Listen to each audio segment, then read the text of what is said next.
I always tell every entrepreneur, I say, here's what you're signing up for. You have to be the first to work, the last to leave. Thank everybody for your success. Blame one person for your failure. You walk on water. But that's, as entrepreneurs, that's what we are. We're seen as these people that we can't tell any problems to, and we have everything at risk. People think often that the motivation of why somebody's doing a job is the same reason we're doing it. No, it's not. But we too often don't ask what is the driving force of that person working for us. Good to be doing this. This is we've done a few interviews, and what is the latest in your world? Like, how do you keep up with all this crazy stuff? You're asking about my world because everybody's been asking me about Mark Cuban this week. We'll come to Mark Cuban. You're more important right now than Mark Cuban. Well, I came out here to serve my lovely doctor who gives me the e-boo, who has helped me change my life on this course. Where's Dave Asprey? Is Dave Asprey here? Dave's over here somewhere, right there. Hey, where is he? I don't see him. Dave, stand up. Oh, he's not. There you go. But and wanted to come out here and just hang out with a bunch of great people, such as you and thank you, Dave, and everybody else. So that's what's going on. I'm kind of finishing off the year, and just thinking about all the things we have to deal with. Do we bring people back to work? How many people do we bring back to work? In one sense, am I still working virtual? How to access a lot of that AI? I got to tell you something though. I was fully remote for many years. Mm-hmm. And if you have common sense in this country, you're going to be okay. Because many people working today and either coming up or not, I think because we're so attached. Yeah. I met some of the dumbest motherfuckers I've ever met in my goddamn life in the last 2 years. I would agree. Or some there already were, you just didn't realize to what extent. Like, what's wrong with these people? Yeah. It just takes a second to Google it or ask yourself why. Why is this happening?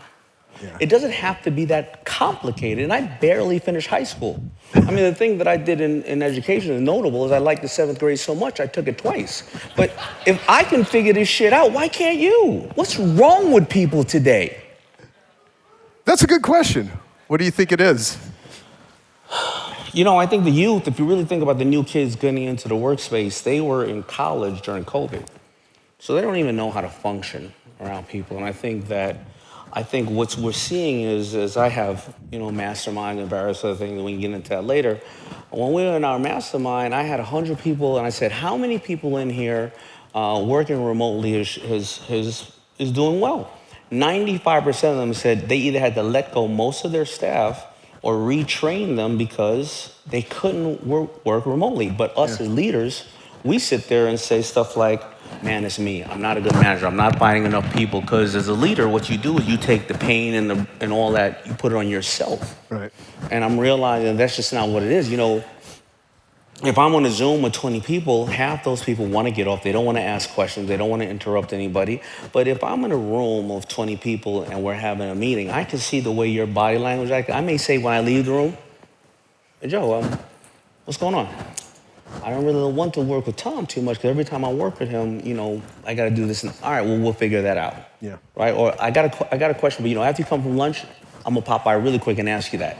If you have 100 people in your organization having 50 of those conversations a day, but now all of a sudden on Zoom, I can't tell that body language, and then you get off, you go walk your dog, you don't think about what's going on. 3 weeks later, I find out that you had an issue. Yeah. Yeah. And that's where all of it's the leakage, and it's a fascinating time. Well, I mean, even with, just a few months after ChatGPT came out last year, there was, I remember watching the first video on X, used to be Twitter, about job resumes where the AI, as you're doing a job interview in real time, it is telling you how to respond to it. I don't even want to interview people anymore on Zoom for positions or whatever, because there's something about being with a real person and going to the socialization of it. With growing up, I used to go out on a Saturday when I lived in this town when I was 10 years old, Alpine, Texas, with a BB gun, and I would walk out miles away from my house, no cell phone, nothing, just be out in nature. Then, 10 years old? 10 years old, yeah. And what it's also interesting too, in that same school, we used to walk through the halls to go to a shooting class carrying 22 rifles. And kids were not shooting each other back then. I think it's because of all the prescription drugs. It's because of all the trauma and stuff, because you can get into the gun argument and blame it on guns, but, there's a mental health crisis. And I think it's a disconnection. It's a connection thing. And even shopping, I miss the days where you just go and talk to people and everything's not so damn automated, because that's how you develop socialization skills, is you go and talk to other human beings. And the more that you try to make everything about technology, you can create all kinds of incredible tech efficiencies and optimization, but what it's doing to the human mind and the ability to connect. So I guess I will ask you a question of, you navigate a tremendous amount of relationships. You're on Shark Tank. There are people that are constantly pitching you, fund my deal, believe my thing, endorse my stuff.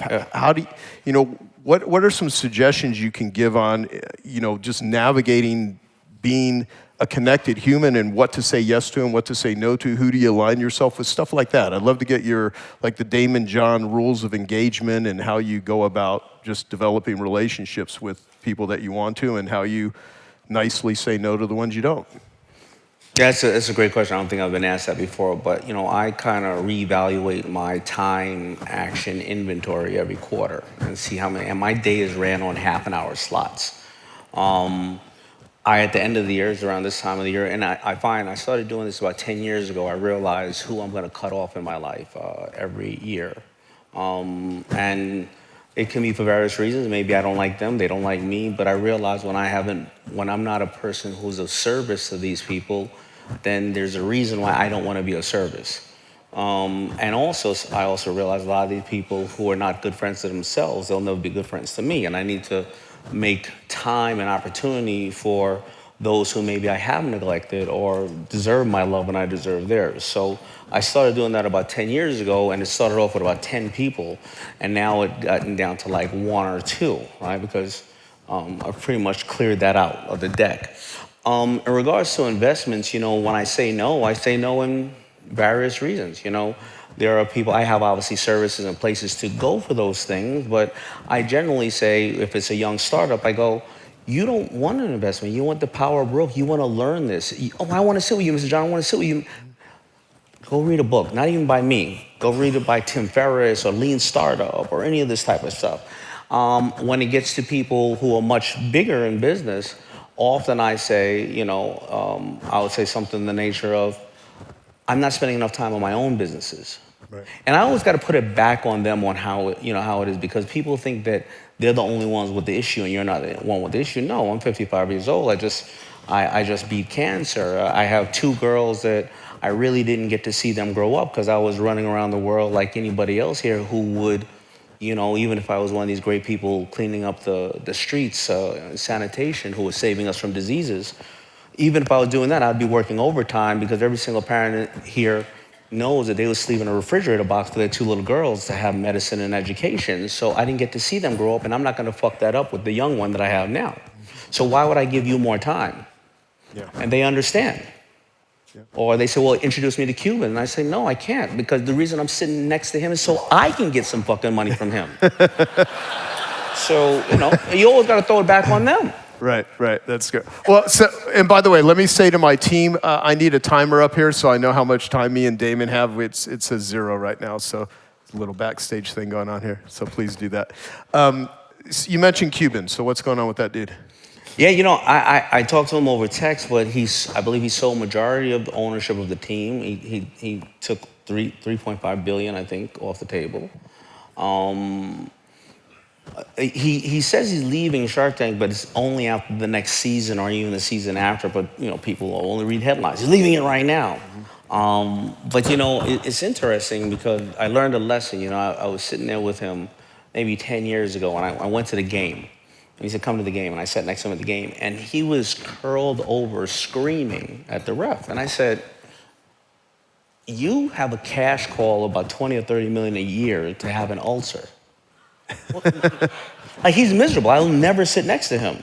I said, that's the stupidest thing that I I was like, why do you pay that much money to be that upset? Yeah.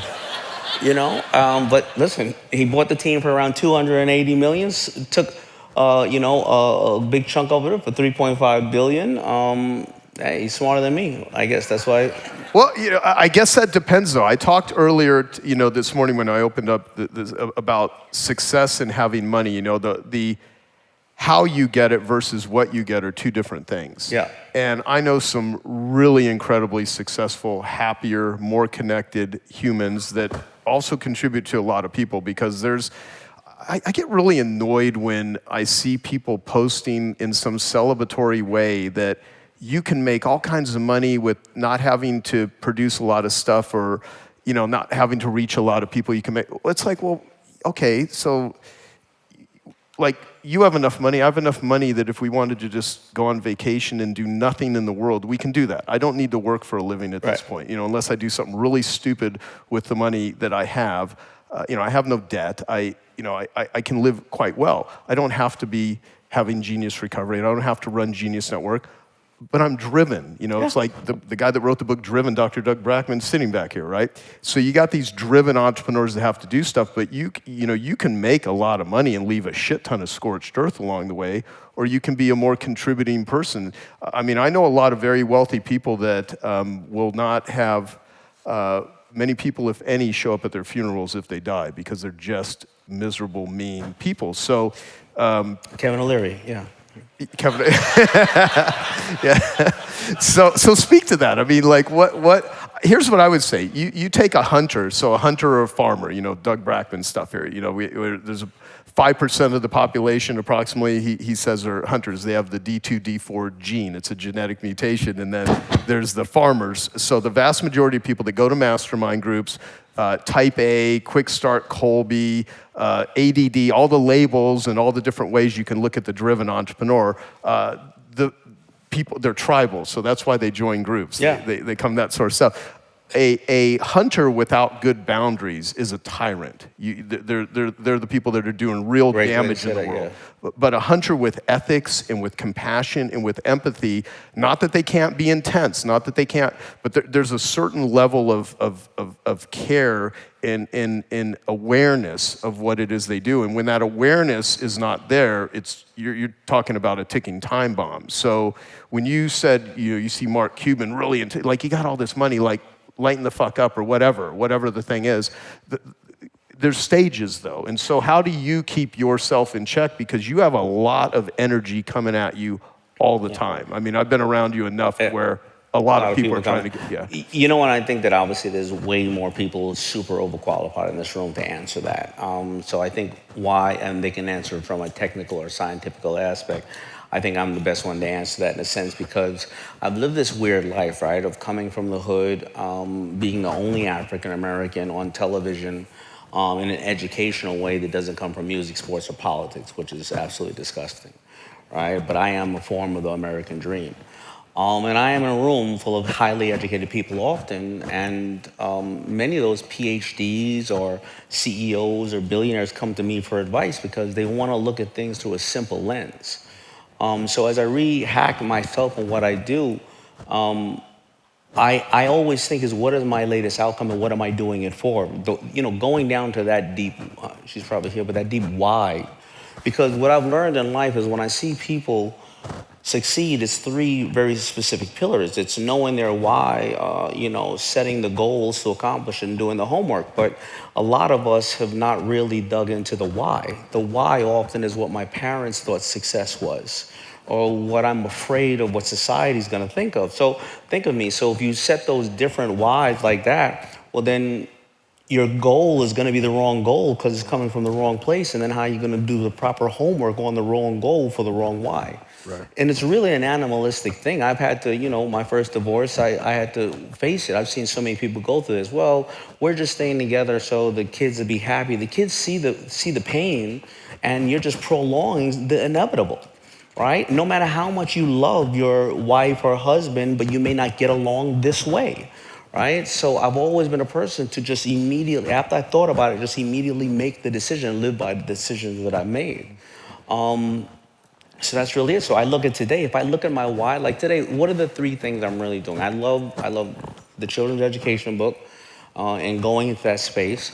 I want to be the new Mr. Rogers in the space because our kids don't have any more national heroes.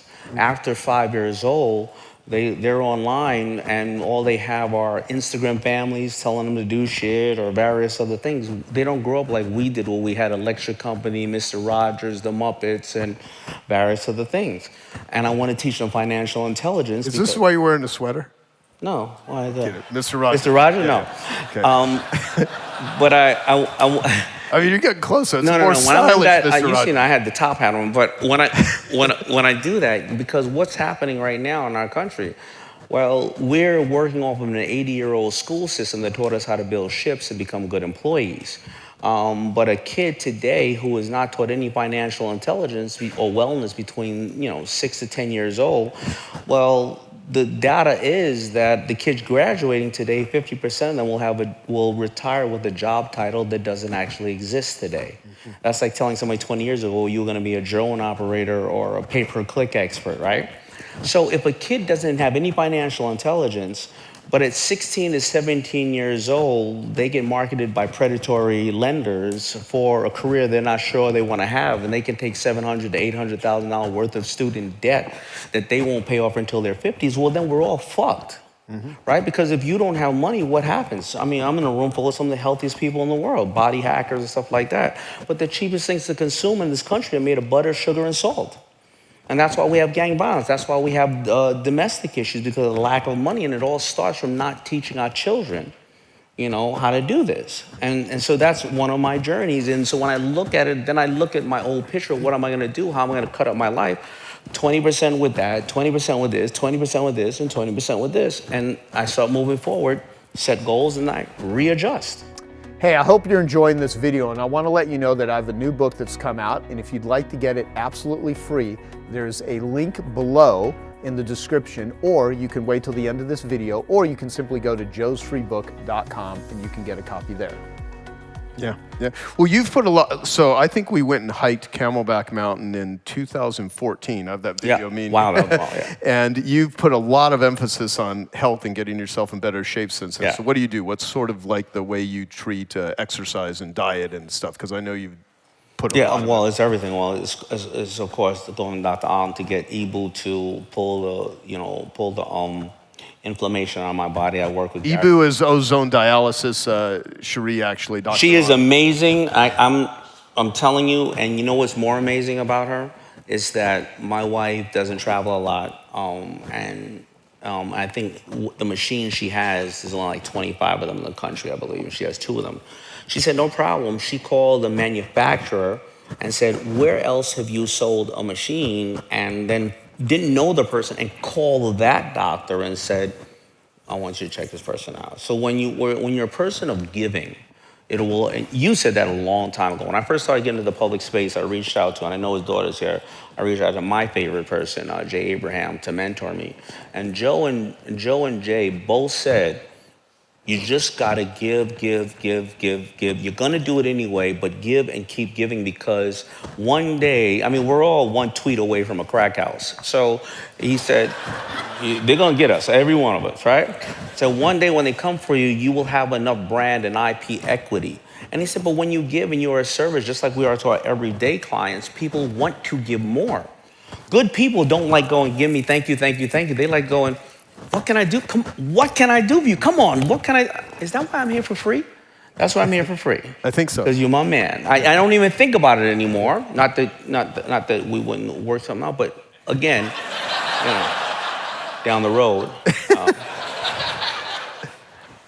Where were we? No, here's my body and so health and fitness and stuff, and I have a follow-up. So we are at such an advanced stage, the way medicine is moving. So whether it's, I did this thing called a Prenuvo machine where it went and scanned my whole body, no radiation. I'm heading over to Italy. What do they find in there? They find a little bump. It's called a Baker's cyst. I don't know what this is. One of the doctors would say, but it said something about Baker's cyst or potentially aneurysm. Now, of course, I'm going to Italy. You sure it's not Kevin O'Leary that somehow embedded himself in your leg? No, he's more pain in my neck. But but I go and get it checked out, and now it was nothing, right? But I have that, right? I go to Gary Breck, stem cell, exosomes, all these things. But it has rejuvenated my life. Yeah. And you know what? Talking about goal setting, I was goal setting, and I keep goal setting. I learned it from obviously Napoleon Hill, Think and Grow Rich. We all know what we should do, but we don't want to do it, right? A lot of times. And I wasn't dropping the weight. Even when I was going up with you on that mountain, I wasn't dropping the weight until, you know what I realized? I literally just had to stop drinking. It was in my face all the time. But people in this room, just like you and I, when we are traveling the world, I'm on the road 250 days, right? You don't get any release. You can't. I've seen the world 10 times prior to that when I was 35, and it was always a boardroom, an airport, a hotel, and a bar, because you can't work out. We can't shut our minds off. So what is the natural? Boom, right? We do this, right? Because you can work out, no problem, but on those hours, you can't. And you have to have 2 dinners with clients you can't stand, so you got to drink to be numb, right? You have to. And then when you finally catch up with some friends, you want to drink because you're fucking happy, right? So, but I realized that, and when I changed my goals from, just moving that piece out of my goals, I dropped 40 pounds naturally in six months, Yeah. right? No nutritionist, no chef. So it really is about goal setting and really being honest with what you want. Sometimes when you're honest with it, it's going to hurt other people, end of the day. Oh, I mean, we live in a world of food pushing, alcohol pushing. I mean, it's just so. Well, what would this country be if they didn't have alcohol? I mean, think about the hotels, the bars, all the places. Think about, you got to follow the money. Yeah. But it is, we all know it's not good. Yeah, yeah. Okay, well, so let me ask you, and by the way, we'll do 2 questions for Daymond, only 2. And so if you got a very valuable question that would be useful for everyone, then think about it and raise your hand, and then we'll get you a mic. So at this point, you have sold billions of dollars worth of stuff, from your clothing brand to everything. How many deals have you invested in Shark Tank now? I think I've invested in 112. 112. Yeah. So what do you look for where it's a hell yes? If you hear something or see something, what are some of the elements to know that this is something worth investing in? I learned, the first maybe 5 seasons, 6 seasons, I was really, in everything I've invested in, I'm excited about. The hardest thing on Shark Tank often is to say no, because so many great people have made it through so many stages to get there. I mean, there's some people that are just like, all right, get the hell out of here. But most people. And I used to get really excited about the product and all this stuff, and I still do. It is purely the person. Most of the, because if you look at all my investments, let's say out of 112, let's say I have 90 left. I put them in buckets, 3 buckets, right? 1/3 of them are the Walking Dead. Nothing to do, right? I'm not going to call them, ask them for the money. Within 3 years, I'm going to do a write-off and whatever it is. Another 1/3 of them, superstars. They're rock stars. If I call, I'm going to interrupt the business. Call me when you need me for me to do some of the heavy lifting, right? And then the 1/3 is right in the middle. But I've really looked at the founders, period. And the same as we were talking about communication. Chris Sacca will say that all the biggest deals were never done in San Fran. He had 12 meetings a day. They were always when somebody went up to his house and they got to hang out for a while. And almost all my deals that I find value and I'm excited about is because I like the person, and it's like Christmas every time we talk. It's like when you and I talk, we don't want to talk because we got too much work to do after that. Like, oh shit, I just told Joe I was going to do this, and you get excited about it. Yeah. Right? And it's always been the person, because that deal will shift, that business will grow, or we'll just start another one. But it's always been the person. I want to emphasize this too, because I'm going to do an interview with Rick Sapio also, which I don't know if Rick's here yet, but is he? Because I think he was sitting over there, or I saw his name tag. But anyway, he's invested in quite a few businesses, yeah. And basically I asked him the same thing when I was with JJ Virgin at her event that she did at the same hotel a few months ago, and he said it's always the person. And I'll ask Rick so he can even add to what you're saying here about this. But you then have dissolved this whole belief. Then when people say, "Oh, I could have invented that," someone came up with this idea, but I had that idea. it's not that. It's the person, though. No, it's bullshit, right? Because, Yeah. well, you know, first of all, look, I went on the Shark Tank because the last thing I wanted to do was get pitched another clothing company. It was '08. Nobody was buying clothing when they couldn't, they couldn't make, sell, pay their mortgage, right? And Jay Abraham has always said that there's only three ways to deal with a customer, right? You acquire a new one, you upsell a current one, or you make one buy more frequently. So try to supersize everybody's fries, right? And I was sitting there saying, well, what is my skill set? Taking inventory. Am I a great designer? No. There's nothing great about putting a big ass '05 on a sweatshirt. There's no great design in that, right? I'm a great marketer, but now I have the pipes. I have Samsung and I have distribution. So I'm gonna go to Macy's and say to the buyer, listen, I got 10 clothing lines, 8 of them are dead, but because you know I'm an authorized vendor, I'll take back goods, I'll support marketing, whatever the case is, right? I want more real estate. I want electronics, I want cosmetics, I want dishware, or whatever the case is. I'm only getting pitched clothing company. I go on Shark Tank, and the only thing I don't want is clothing companies. Guess what happens? I do Bombas socks, they'll do $1.4 billion this year, right? I couldn't even sell my own socks. The way that I sold socks was when you're sleeping, I sneak into your laundry room and steal one so you can go buy another pair. That's the only way that I know how to sell socks. But these guys go out there and sell socks and do $1.4 billion. By the way, I have the number one company ever invested in on Shark Tank. So when you see those other underachievers, I call my fellow sharks, you remind them of that. Bombas socks, though, that's what so the bottom line is it was the people because, and let me tell you something, when they called me, I call them first after they do the deal. Great socks, guys. Let me tell you something. First of all, giving back, absolutely, to the homeless, 100% what you should do. All right, I want to create some Flavor Flav socks. And I had all these brands, and they were like, no. I was like, why? Narrow and deep. Yeah. So what would they do? They would do Sesame Street. Why? Because daddies and daughters can't dress the same. But now, all of a sudden, my little girl is coming to my room going, Daddy, put on your Elmo socks. Right? Yeah. My daughter and I and my kids and I are like, oh man, we're buying for today because we've given away to these people in need, and we're gonna buy these for Christmas gifts and tell other people they're giving to the people in need. So they changed my entire way of thinking, and it was because purely they were great operators, but we got to know each other and like each other, period.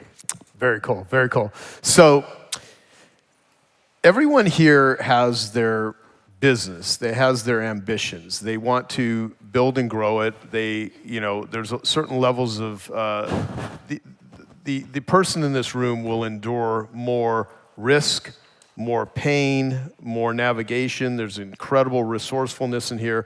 And there's a lot of, in the midst of all that, there's a lot of angst. There's a lot of navigating things that they don't know how to do, and a lot of decisions you have to make with very either fractured focus or just not having a lot of information. So I'd love to, if you were to advise everyone here on decision making in things that you have learned that were fundamental in building and growing not only your own business, your first business, but you're now in the position all the time where you're having to guide and direct people that you can't learn everything about their business. So there's some fundamentals that you have learned and that you employ that have helped you build and grow. So I'd love to have you speak about that as the business advice. Then I'm going to ask you about as the person, like, how do you, this fame, how do you deploy? I'll ask you some of the things you're doing, but like, how do you deploy this fame and this leverage? Because you've now got Daymond John, the investor, the guy that, looks at businesses and helps build them. Then you have the brand of Daymond John. So you've got these, and a lot of people in the room here have those two things. They have their life, and then they have this persona that what the world views them as. Yeah, I look at growing the business as the biggest mistakes I made is actually when I had money, because I didn't trust my ego. I didn't trust my gut, and my ego got in the way. And I would think that's why I wrote The Power of Broke, is because I would say, well, the person looks good, or I can make a lot of money, or I'm Daymond John, or I should do this. And I made the decisions because the ego didn't trust my gut. And out of all those, if I did 10 of those things, 8 of them I lost on.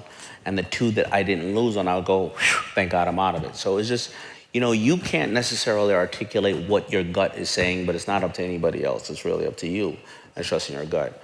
I've also learned that prior to doing any kind of business or going anywhere, the biggest amount of investment is the time and education in it prior. On what do you want to do, what part of it do you want to do, what will you need, what do you not, basically a SWOT analysis, right? But being really honest with yourself about the people. Next step is anybody that I bring in or meet, we date. 30, 60, 90 days. Even when you bring in new employees or team members, you have that oddness. If you don't say, hey, I'm bringing you in, we're going to start doing business. 90 days, period. If they feel that they are not stepping up, they'll quit before that. If not, you will have that time where you sit down and you redefine the relationship in whatever capacity you want to. Also, the way that I hire people, if I try to do this, I say, this is your job. And it's 3 pillars. The next one is you jump in where you feel you can add value. If you can't add value, don't worry about it. And if you do both of those really good, then we will do something together. Because there's so many A-type personality people. Batman always needs Robin, right? But the good Robins out there, if they don't feel that they're being rewarded, and sometimes reward is acknowledgement, but more than likely they want whatever they want out of life, is you find that they'll be stolen or they'll become your competitor, right? And then last thing is, what is in it for the person you're serving, meaning a team member? Because I'll give you an example. I had somebody who was a great salesperson for many years at another job. I brought him over and it was her, and I was offering her more and more money. She wasn't closing deals, and I was wondering why, and I realized the basic thing she loves to do is her little brother who lived in Thailand was old enough, 15 or 18 years old, that she wanted to travel with him. And that was a great incentive. So I said, listen, I'm connected around the world with hotels, but I'll give you a little more time off. I will give you these credits to help you fly with him places. And her sales tripled because the motivation, people think often that the motivation of why somebody's doing a job is the same reason we're doing it. No, it's not. You may be doing a job because it's your bridge between this and becoming a doctor. You may be doing a job because you want to get out of the house, you want to feel of value. You may do a job because of money. You may be doing a job because you want to get paid to understand this business in the future. But we too often don't ask, what is the driving force of that person working for us? Right. So, okay, let's talk about you have built this brand of Daymond John. So you're really, people watch Shark Tank, in a lot of ways, a voyeuristic mentorship. Yeah. In a lot of ways, there's also, which I think, and I say this, I don't think it's a good thing. There's a lot of people that are fetishizing entrepreneurship, where they're like, be an entrepreneur, be an entrepreneur. Not everyone's built to be an entrepreneur. Not at all. And so you have a lot of people that have the fantasy of, I wish I could do this, I wish I could do that, but they're not built for it, or they don't learn the skills, or whatever it is. Whatever the skill is, but I always tell every entrepreneur, I say, here's what you're signing up for. You have to be the first to work, the last to leave. Thank everybody for your success. Blame one person for your failure. You walk on water. You can't tell anybody your problems, because imagine an employee coming in, seeing you, and you're like, oh, God. Well, the good ones are going to leave. It's the people like Chauncey who doesn't quit. The bad ones never quit, right? Yeah. You have financial stress at home. You never take money off the damn table. You know how many people I know who say, I'm the richest, poorest person in the room. I got a $800 million business.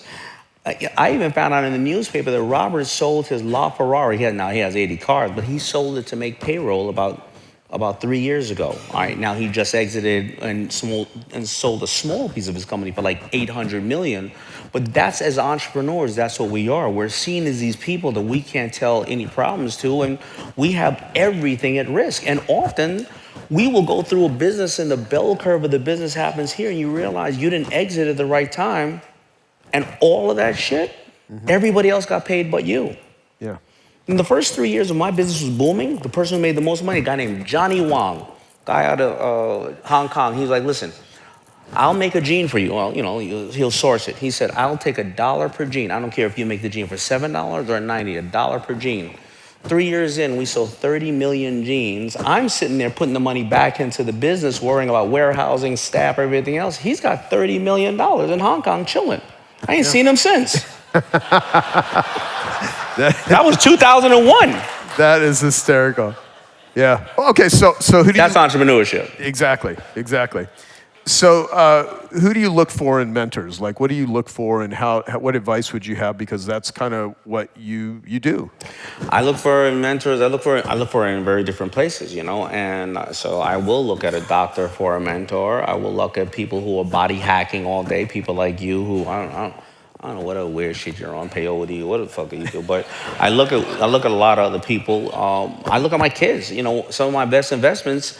I beat the streets on Kramer 3 years in a row, and people said, "Well, how did you call those?" Well, I'm not a professional stock person or an advisor, but when I would walk in my room, I'd walk in my daughter's room, and she's watching TV on her iPad. She's shopping, Zooming, or doing something with her boyfriend and her homework, and lying to me all at the same time. And, and instead of going, "What are you doing?" I was like, "What are you doing?" So I got into some of the best products and/or things just by asking them. Yeah. Reverse mentorship. So that's what happened. I always learn from everybody I'm in the room with. Yeah. So talk about your children's book and what we can do to help you with that. The children's book is Little Daymond Learns to Earn at any given time. Just recommend it to people, but read it yourself. Because a lot of people, their eyes glaze over when they talk about investing, and I understand. But when you understand financial intelligence, it's pretty simple. I'm not up here to sell books or anything like that. I just want people to know about it, because honestly, the reason why I'm doing it is that it has been New York Times bestseller, got into schools, and I want other celebrities, known people, to do the same thing and come up with other books like that. And now that I've broken that door open a little bit, let the smarter people, the educators, do it, because I'm sure there's a million books like that. They just didn't have a public stage to push it out. Yeah. So we can break that system in this country and teach our kids how to have financial intelligence at an early age. You don't teach a child how to be an athlete at 19 years old and put them right on the field, or her on the field. You don't teach them how to play an instrument at 19 years old and put her right on the orchestra. You teach them at 6, 7, 8, 9, 10. Yeah. And the data is, and if you want to be selfish about it, is, the data is our kids will take care of us 2 times longer than we took care of them. So if you don't want to be standing outside of Piggly Wiggly in a shitty diaper, you better teach your kids some financial intelligence. Okay, I hope you found that video awesome and useful. So if you want to get a free copy of my book, I want you to click here. And if you want to watch some more videos that'll be useful and awesome, click here. Go ahead. They're over here. Do it now. Come on. Thank you. Watch them.